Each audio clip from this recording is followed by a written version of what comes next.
To understand why today so much attention is on reskilling and upskilling among leaders and organizations, we need to take a quick trip back to last century. In the days when the great corporations ruled business and white-collar jobs were guaranteed for life, training was a nonstop, continuous endeavor. In the United States, Europe, and especially Japan, business was reasonably predictable. Economies were heavily regulated, and foreign competition was not yet a defining feature. Companies could plan. Talent was grown from within.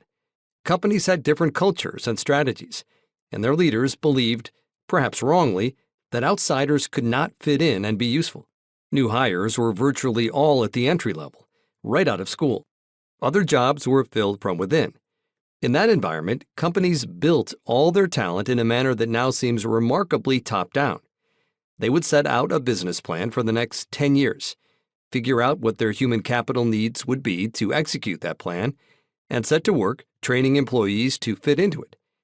Into the mid-1980s, IBM had a policy of 3 weeks of training for every employee every year.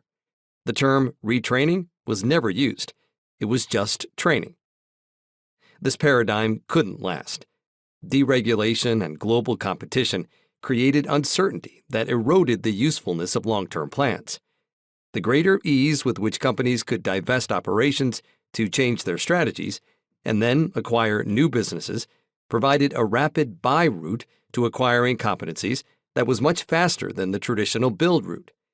The nearly continuous rounds of layoffs as part of re-engineering efforts from the 1980s through the 1990s in the United States and, later, elsewhere, provided a pool of experienced and trained candidates in the outside market.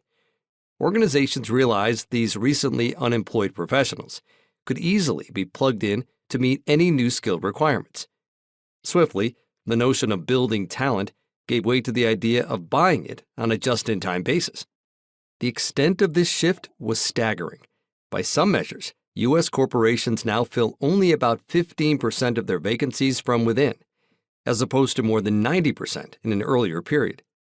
The average amount of training received by U.S. employees, including safety, compliance, and so forth, is now down to about 1 day per year. A full 40% of managers reported that they received no training before becoming a manager. Today's renewed attention to reskilling and upskilling represents a different direction.